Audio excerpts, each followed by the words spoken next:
Puede iniciar su presentación. Bien, buenas noches chicos. Mi nombre es Diana Ramírez y soy estudiante del octavo ciclo. Bueno, primero para ver los temas que vamos a tocar, en primer lugar vamos a hablar un poco de la anatomía renal, luego de la barrera de filtración, la filtración glomerular, algunas definiciones básicas, lo que son las presentaciones clínicas, y de ahí vamos a hablar de glomerulopatías secundarias, sobre todo lo que es la diabética, postestreptocócica y la lúpica como tal. Bien. Eh, en lo que respecta a la anatomía renal, en sí hay que tener en cuenta que los riñones en sí van a ser órganos retroperitoneales que se van a ubicar predominantemente en las vértebras, desde las vértebras T12 a lo que es el D3. Y una diferencia que va a haber entre riñón derecho e izquierdo es que el riñón derecho va a estar más abajo que el riñón izquierdo y esto va a ser por la presencia del hígado. Y lo que va a separar el hígado del riñón derecho en sí va a ser el receso hepatorrenal o lo que se conoce como la bolsa de Morrison.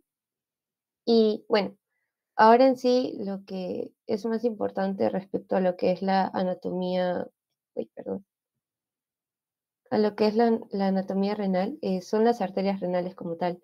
En primer lugar, vamos a tener las arterias renales, que estas van a salir de lo que es la aorta abdominal y estas van a dirigirse a lo que es el hilio renal, como lo podemos ver acá. Estas arterias renales, al llegar al riñón, se van a dividir en lo que son las arterias segmentarias, que van a irrigar diferentes segmentos del riñón. Y ahora, refiriéndonos a lo que son las venas renales, eh, lo que tenemos que tener en cuenta es que las venas renales van a drenar directamente a lo que es la vena cava inferior, pero hay una diferencia entre la vena cava, entre la vena renal derecha e izquierda. Es que la vena izquierda va a tener ciertas afluentes, como es la vena frénica inferior izquierda, la suprarrenal izquierda y la gonadal izquierda, mientras que la vena renal derecha va a drenar directamente con lo que es la vena cava inferior. Eh, y bueno, acá en sí, para hablar más a fondo, tenemos que el riñón en sí se va a dividir en dos, en lo que es en primer lugar, lo que es la corteza y luego en lo que es la médula. Eh, en sí hay dos tipos que podemos encontrar en lo que es eh, el riñón, porque tenemos que tener en cuenta que tenemos la unidad funcional que es la nefrona y esta nefrona va a tener los dos tipos que encontramos acá. Tenemos la cortical, que abarca un 85%, es la más predominante, y esta en sí se va a caracterizar porque va a tener las osas de Henle cortas y gruesas, como lo podemos ver acá, esta es la cortical. Y luego vamos a tener la unidad funcional de la nefrona, que es la yuxtaglomerular, que esta es un 15%, y esta se va a caracterizar porque su asa de Henle, si bien es cierto, va a ser más larga, pero va a ser más delgada. Pero por lo mismo que es más larga, esta se va a encargar de lo que es la concentración de la orina. Por lo mismo que es más profunda, va a tener esa función, por así decirlo. Ahora, a nivel un poco más macroscópico, si bien es cierto, tenemos que se va a dividir en corteza y médula, y eso también nos va a ayudar para poder ubicarnos un poco más en lo que es las pirámides renales. Y esto va a ser porque la corteza va a tener ciertas proyecciones que van a formar estas columnas que vemos acá, y esas columnas van a formar lo que son estas pirámides renales. Esta pirámide renal, su base va a dar para lo que es la corteza, mientras que su ápice, por así decirlo, va a dar a lo que es la papila renal, como lo podemos ver acá. Ahora, ¿en qué se encarga esa papila renal? En sí, esa papila renal se va a dirigir hacia el hilio renal como tal, pero sin antes, tenemos la papila renal, esta se va a unir con las cálices menores. Varios cálices menores van a formar lo que son estos cálices mayores que vemos acá. Dos o tres cálices mayores van a formar lo que es la pelvis renal, y esta pelvis renal en sí va a continuar a lo que es el uréter y así para lo que es la eliminación de desechos metabólicos, porque cabe resaltar que la principal función de los riñones es la eliminación de desechos metabólicos de la sangre a través de la orina, y es por eso es que tiene esta estructura y también para cumplir su función como tal. Ahora, luego vamos a tener lo que es el corpúsculo renal. Este corpúsculo renal en sí lo va a poseer cada nefrona. Y esto lo vamos a denominar como el elemento filtrante, por así decirlo, y va a estar compuesto por dos, tanto por el glomérulo y por la cápsula de Bowman con sus dos capas, porque esta cápsula de Bowman va a tener la capa visceral y la capa parietal. Y entre estas ambas capas va a estar el espacio de Bowman, que es importante tenerlo en cuenta porque se va a relacionar con algunas glomerulopatías secundarias, sobre todo por depósito.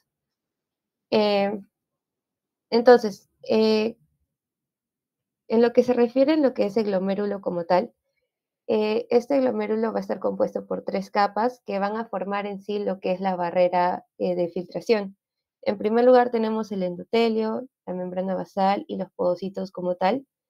Y en lo que es una visión más endocrinológica, vamos a tener el aparato yuxtaglomerular, que lo podemos ver acá abajo. Eh, Esto en sí va a poseer tres tipos de células, tanto las células yuxtaglomerulares, las células de la mácula densa o las células mesangiales, o también se conoce como las células de Lasis.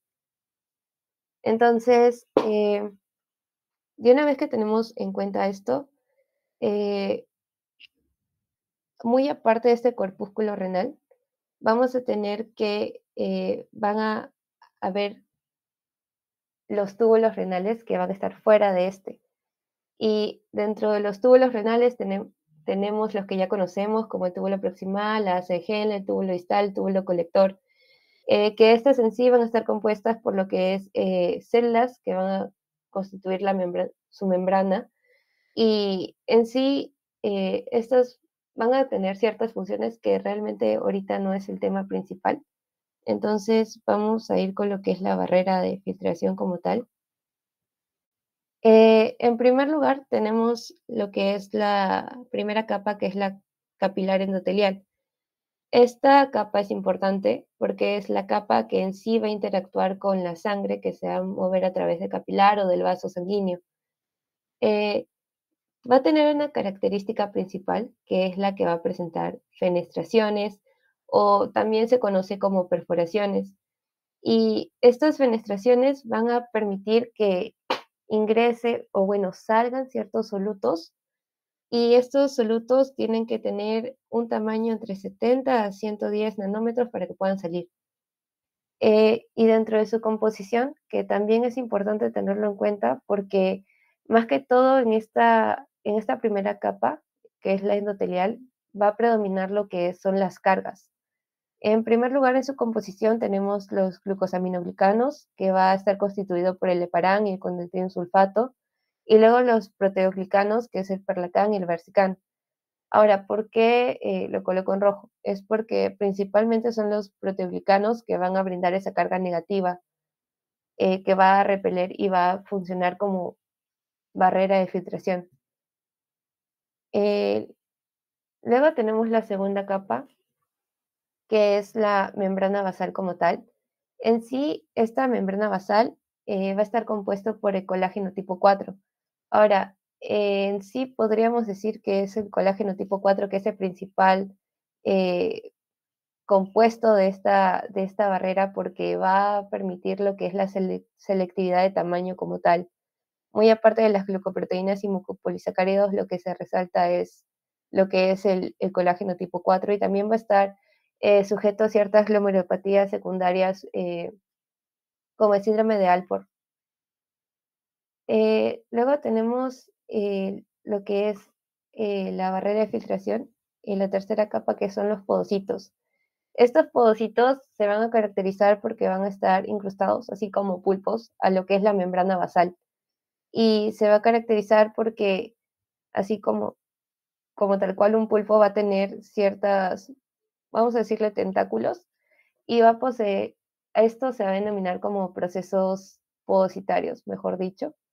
Y la manera en la cual se va a mantener fija la membrana basal, estos podocitos, es mediante las integrinas beta 1, alfa 1, el colágeno tipo 4, que es compuesto de membrana, y también la laminina.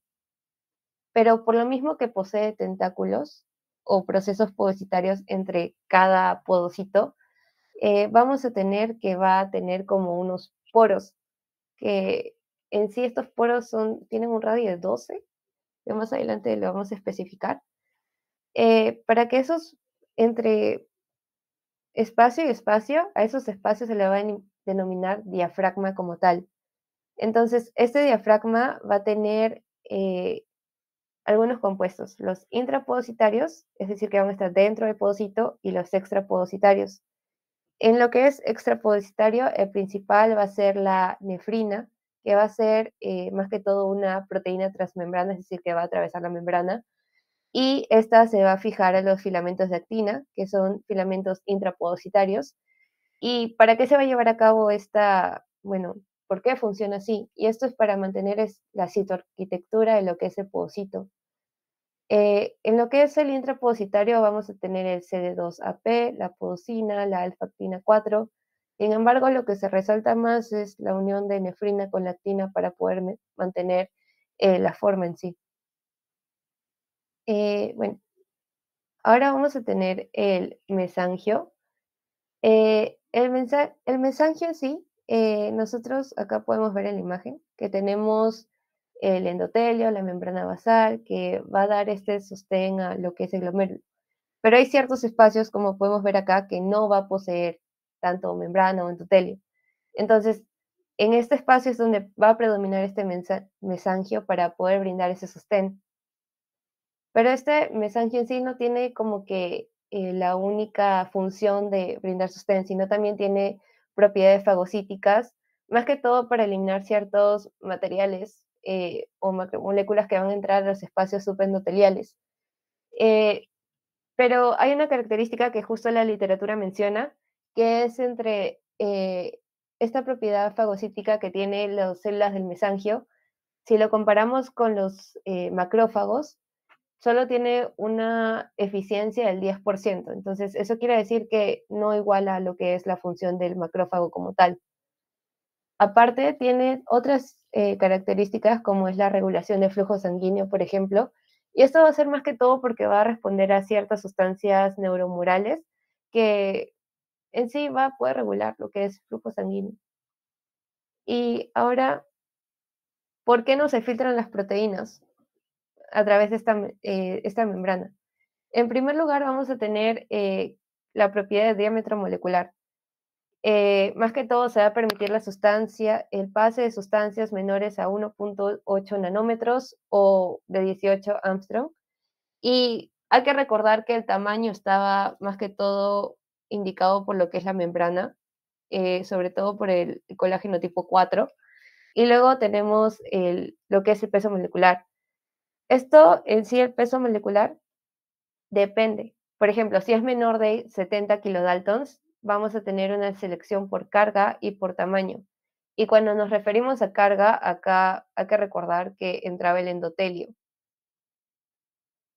que más que todo eran los proteínglicanos. Y el tamaño, nuevamente, la membrana con el colágeno tipo 4. Ahora, si es mayor a 150 kilodaltons, la selectividad va a depender netamente del tamaño.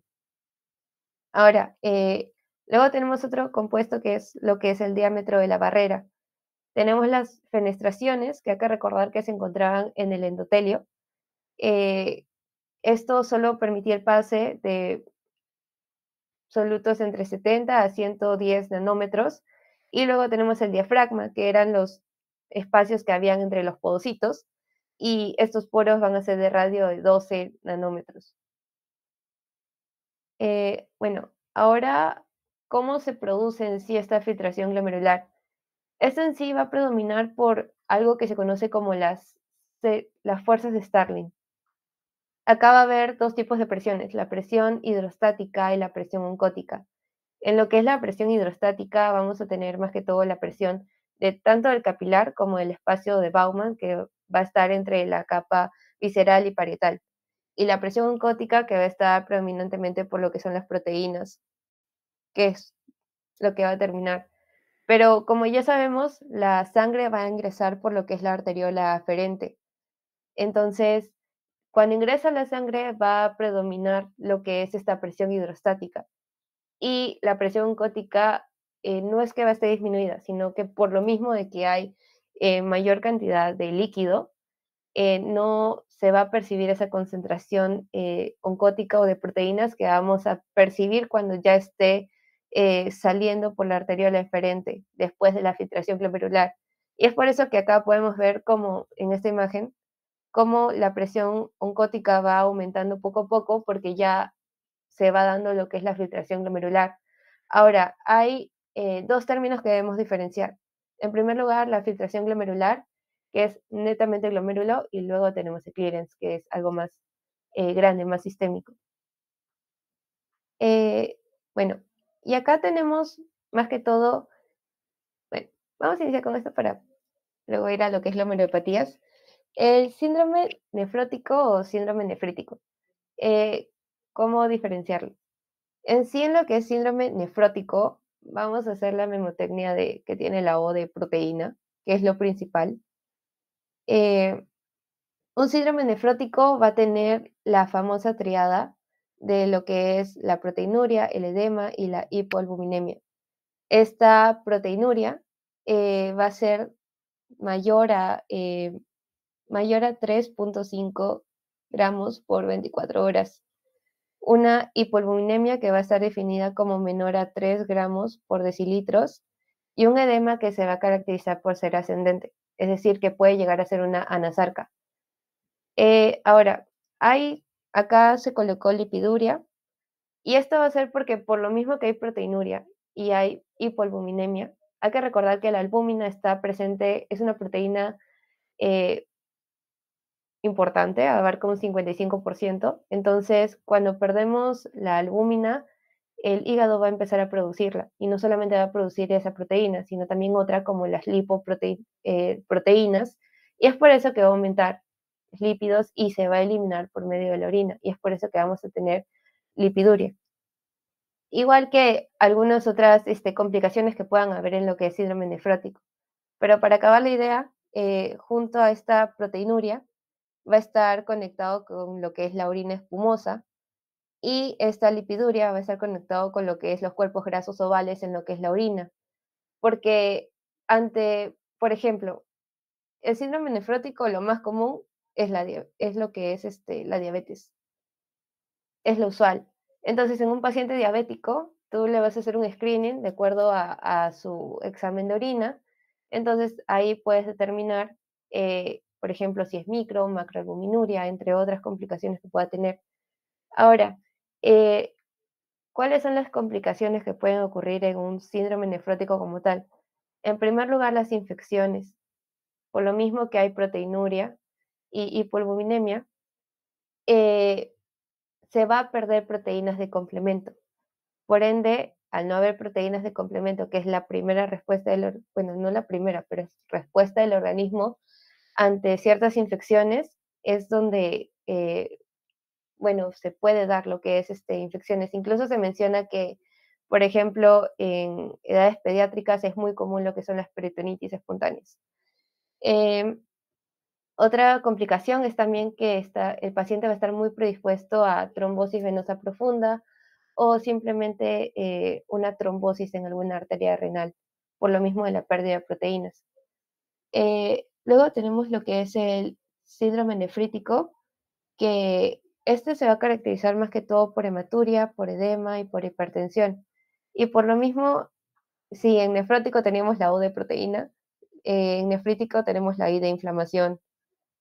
Y es por eso que vamos a encontrar lo que es la hematuria, por lo mismo de la inflamación. Entonces, esta hematuria en la orina lo vamos a ver como glóbulos rojos dismórficos. Acá vamos a tener lo que sí se conoce como edema renal, porque principalmente va a haber el edema palpebral. También se menciona que podría haber pretibial, pero lo común es el palpebral. Y también lo que es la hipertensión. como tal. Eh, bueno, ahora sí, hablando de glomerulopatías, tenemos que tener en cuenta que tenemos las glomerulopatías primarias y las glomerulopatías secundarias. Nosotros nos referimos a primarias cuando hablamos netamente a nivel renal, o sea, nace en el riñón, y secundarias cuando viene a nivel sistémico. Por ejemplo, tenemos la presencia de anticuerpos, tenemos glomerulopatías autoinmunes, tenemos cuadros clínicos de infección, tenemos las postinfecciosas. Acá, por ejemplo, tenemos, depende. Si es un cuadro agudo, por ejemplo, podríamos pensar en una glomerulonefritis postrepticósica, y si es crónica, podríamos pensar en un virus de la hepatitis B o C o un virus de la inmunodeficiencia humana. Si hablamos de tuberculosis, artritis reumatoide, amiloidosis, tenemos el por depósito. Y, por ejemplo, esta amiloidosis en sí es la más frecuente cuando nos referimos a una glomerulopatía secundaria por depósito, y es porque acá tenemos las proteínas mal plegadas, que puede estar a nivel cardíaco, puede estar, bueno, a nivel renal, a nivel hepático, entre otros. Por eso mismo se denomina secundaria. Luego vamos a tener pacientes, por ejemplo, pediátricos o que tengan antecedentes familiares. Vamos a pensar y nos vamos a dirigir a algo congénito. Y dentro de lo congénito tenemos dos principales. Primero, que es el síndrome de Dennis-Drash, que esto va a ser por la mutación del gen WT1. Y en realidad, que se llame así va a ser como una memotecnia, que este va a estar relacionado con el tumor de Wilms, que es un tumor renal que va a ser muy común en edad pediátrica.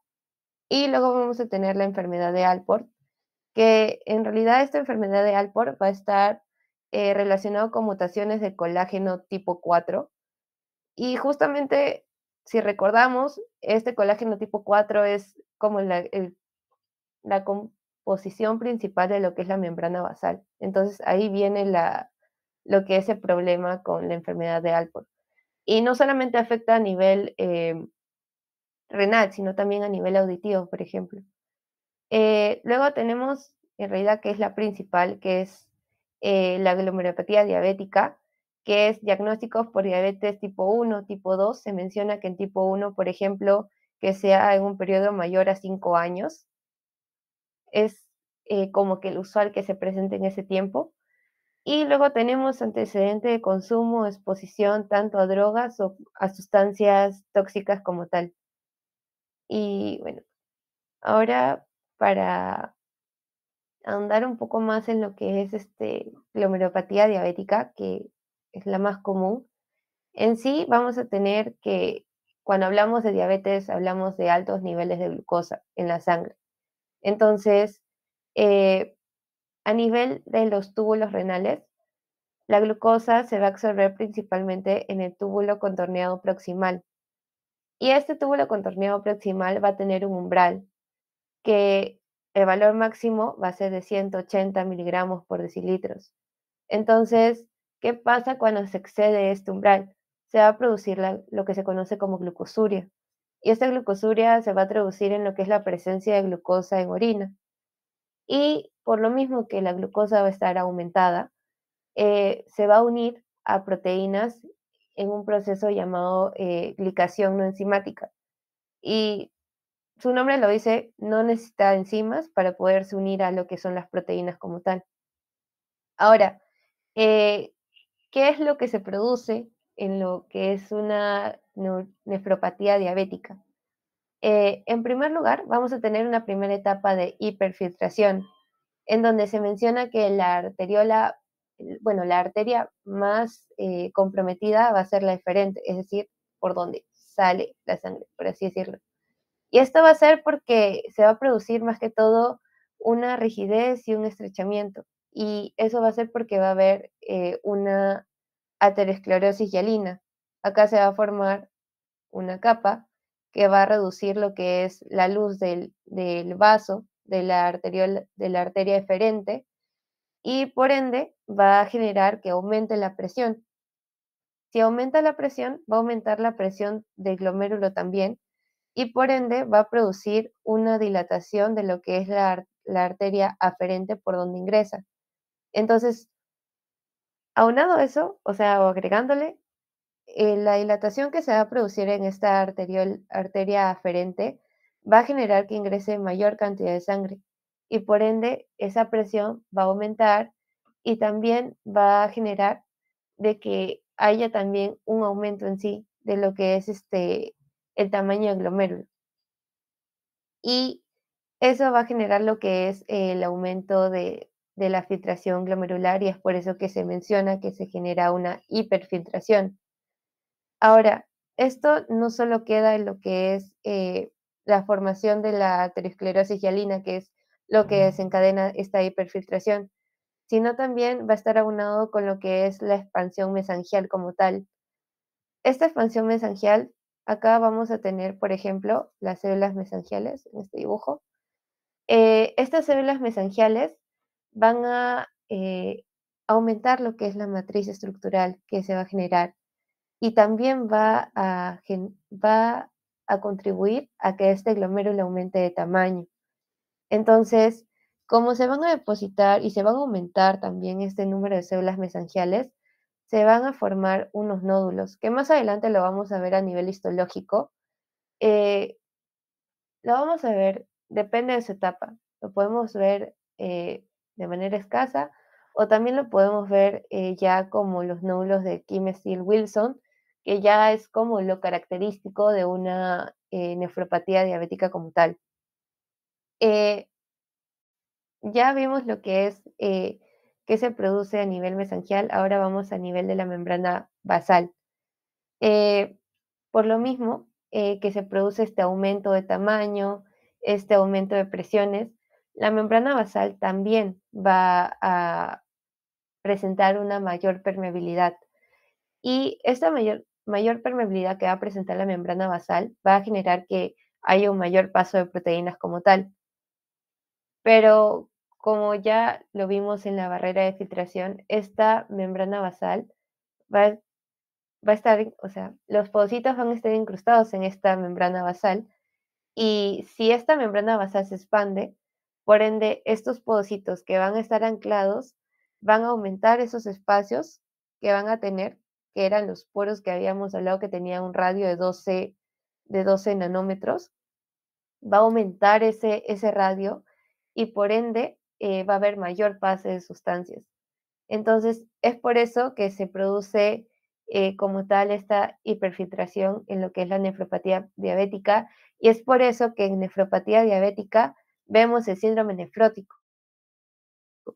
Predominantemente vamos a ver proteínas en la orina, justamente porque se va a afectar totalmente todas las capas a nivel de la barrera de filtración. Y acá tenemos un cuadro en donde tenemos la hiperglicemia, o sea, va a iniciar con los aumentos de la glucosa. Luego vamos a tener el daño de las células, vamos a tener la expansión mesangial, también va a haber una glomerulosclerosis, se van a comprometer los túbulos, va a haber fibrosis, inflamación, entre otros. Pero justo como lo mencioné hace un momento, por lo mismo de que se va afectando el tamaño del pase de estas moléculas, también vamos a ver lo que es micro y la macroalbuminuria. Pero, ¿a qué definimos micro y macroalbuminuria? Una microalbuminuria lo vamos a definir como presencia entre 30 a 300 miligramos por gramos de albúmina. Y una macroalbuminuria es mayor a 300. Entonces, esto se menciona que esto se hace mediante un screening de la orina como tal, para poder hacer seguimiento también de los pacientes diabéticos. Y esta micro y macroalbuminuria también se va a acompañar con lo que es la tasa de filtración glomerular. Bueno, luego vamos a tener que, por lo mismo que se va a afectar el riñón, eh, va a ocurrir, bueno, va a haber ciertas complicaciones como lo que es la hipertensión, complicaciones cardiovasculares, infecciones, complicaciones a nivel renal y bueno, lo que acá se aconseja es tener un manejo de lo que es la diabetes como tal para poder controlar lo que es la nefropatía diabética. Y bueno, acá a nivel histológico, en sí, acá en la A, que es el primero, vamos a tener un glomérulo normal. Acá vamos a tener la cápsula de Bowman con sus dos capas y el espacio de Bowman que se va a encontrar acá. Vamos a tener los podocitos como tal, vamos a tener los vasos y vamos a observar también que van a estar las células mesanquiales, principalmente porque son las células mesanquiales que a nivel histológico vamos a poder notar más sus cambios, por así decirlo. Y en la B vamos a tener una expansión mesanquial difusa con la proliferación de células mesanquiales. Acá ya no vemos la misma arquitectura que veíamos acá en la primera fase.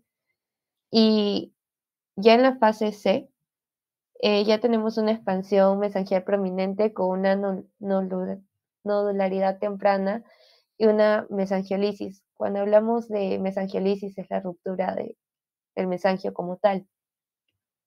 Y acá ya tenemos lo más característico de lo que es una nefropatía diabética, que es la formación de los nódulos de Kim-Steele-Wilson, que es, por así decirlo, lo más característico. Y acá ya tenemos ya fases más avanzadas en donde tenemos la dilatación de capilares que van a formar lo que son microneurismas y va a tener a nivel de la capa subintimal hialina. Ahora, para aclarar este punto, la hialina en sí es una proteína que va a depositarse en los vasos. Como podemos ver acá, todo está, todo está lleno de hialina, por así decirlo, y va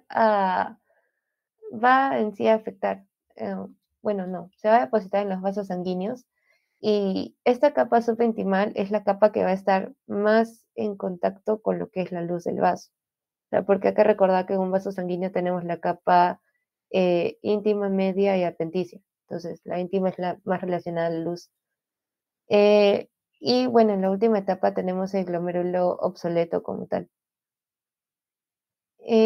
Luego tenemos lo que es la glomerulonefritis postestreptocócica, que esto va a estar eh, caracterizado por la cepa beta hemolítica de grupo A, que esto se va a presentar más que todo en el Streptococcus pyogenes. ¿Y en qué población va a ser más frecuente? Más que todo se menciona que en la población pediátrica y se va a presentar de dos maneras. Se menciona que puede ser tras una faringitis 1 o 2 semanas después, pero también se menciona que se puede presentar en impétigo después de 6 semanas como tal. Impétigo son lesiones cutáneas. Eh, Ciertas características de esta cepa beta hemolítica de grupo A es que este grupo A como tal va a poseer un antígeno específico que va a ser característico de este grupo. Entonces, estos van a producir una enzima que se va a denominar la streptolicina. ¿Y por qué se va a caracterizar esta streptolicina? Se menciona que, por ejemplo, si lo cultivas en una placa Petri, esta enzima va a generar lisis de los eritrocitos, por eso se denomina que genera hemolisis. Pero, por ejemplo, eso es más que todo porque se denomina beta hemólisis, porque está unido al grupo A con la cepa beta. Pero así como hay beta, hay alfa. Entonces, si hablamos de la alfa hemólisis, las células no se van a destruir, solamente se van a dañar. Esa es la gran diferencia de, y la característica también principal de esta cepa. Luego, otra característica importante es que van a poseer la proteína M, que esa proteína M va a ser lo que es el factor de virulencia, y en sí eso es lo que va a obviar en sí lo que son las defensas del hospedador. Entonces, ¿cómo va a pronunciarse esta glomerulonefritis postestreptocócica? Va a ser más que todo porque va a haber una reacción de hipersensibilidad de tipo 3. Ahora, ¿cómo definimos esa hipersensibilidad de tipo 3? Va a ser porque va a ser una respuesta inmune exagerada y se van a formar inmunocomplejos que se van a depositar en cualquier parte del cuerpo. en este caso se van a depositar a nivel renal. Entonces, es por eso que acá en mecanismos, el principal se menciona que es la formación de inmunocomplejos que se van a depositar al torrente sanguíneo y se van a depositar en este caso a nivel renal, pero también se describe que va a haber otra manera en la cual los antígenos se van a encontrar en el glomérulo y lo que va a generar es que los anticuerpos se unan a este. Entonces, por lo mismo que va a haber estos inmunocomplejos, se va a generar una reacción inflamatoria. Esta reacción inflamatoria va a generar lo que es el complemento C3, sobre todo en su forma B, que es la forma activa, porque también hay la A, pero se menciona más que todo la B, citocinas inflamatorias y proteasas. Y estas más que todo van a dañar, se menciona que principalmente dañan los podocitos ante esta respuesta inflamatoria. Entonces, al dañar los podocitos, acá lo que se describe es que va a haber un síndrome nefrítico como tal. Por lo mismo que también va a haber inflamación, es nefrítico. Entonces, acá vamos a encontrar más que todo lo que es hematuria. Por lo mismo, también acá en lo que es una glomerulonefritis postestreptocócica, también se va a disminuir lo que es el volumen urinario. Y esto es porque va a retener mayor líquido y ahí es donde se produce el edema. Porque a comparación de un síndrome nefrótico, acá no vamos a tener como tal una pérdida, sino una retención. Entonces, estos depósitos y esta reacción inflamatoria va a predominar más que todo a nivel endocapilar. Y eso en realidad tener en cuenta que se deposita a nivel endocapilar nos va a poder diferenciar de otros tipos de glomerulopatías que se van a depositar a nivel extracapilar. Eh, por lo mismo que se va a ver un depósito de inmunocomplejos, lo que vamos a ver a nivel de microscopía óptica va a ser una hipercelularidad y también un aumento de tamaño, como lo podemos ver acá. Justo acá señala neutrófilos y un aumento de tamaño del glomérulo como tal. Eh, y bueno, ya para finalizar tenemos lo que es la nefritis lúpica. En sí esta nefritis lúpica se va a dar por lo que es el lupus eritematoso sistémico. Y esto, tener en cuenta que el lupus puede afectar diferentes órganos como la piel, pulmones, corazón, a nivel sistema nervioso central, entre otros. Entonces, por eso es que lo denominamos secundario. Ahora, otra característica importante que se describe es que la nefritis lúpica, al igual que mencionamos en lo que es la postestreptocócica, es que va a tener una hipersensibilidad tipo 3, que es la respuesta exagerada. Entonces, se describe que dentro de esta nefritis lúpica vamos a tener un lugar más común de depósitos que va a ser el endotelio. Pero eso no quiere decir que no se pueda depositar en otros sitios, ya que también se describe que se puede ubicar en lo que son los espacios de Bowman, así como en la membrana basal, o también cerca de las células mesangiales como tal, en el mesangio. Entonces, simplemente es como un dato de que usualmente se ubica ahí, pero no quiere decir que no se puede ubicar en otros sitios. Ahora, esta inflamación, por lo mismo que es nefritis, itis e inflamación, esta inflamación se puede dividir en dos, se puede dividir en focal o se puede dividir en difusa, de acuerdo a la afectación de los glomérulos. Cuando hablamos de a nivel una inflamación focal, hablamos que hay 50% o menos de 50% de glomérulos afectados. Pero si hablamos de una inflamación difusa, hablamos de que hay mayor de 50% de glomérulos afectados como tal. Entonces, por lo mismo, lo que se puede presentar en una nefritis lúpica puede ser un síndrome nefrótico tanto como un síndrome nefrítico. Y esto va a ser dependiendo de las características que presente el paciente como tal. Ahora, en lo que es microscopía óptica, en sí, esto va a depender mucho en dónde se depositen estos inmunocomplejos. Por ejemplo, tenemos media luna. Si tenemos esta característica de media luna, quiere decir que estos inmunocomplejos se han depositado más que todo en lo que es el espacio de Bowman. Pero si tenemos, por ejemplo, el famoso signo de bucle de alambre.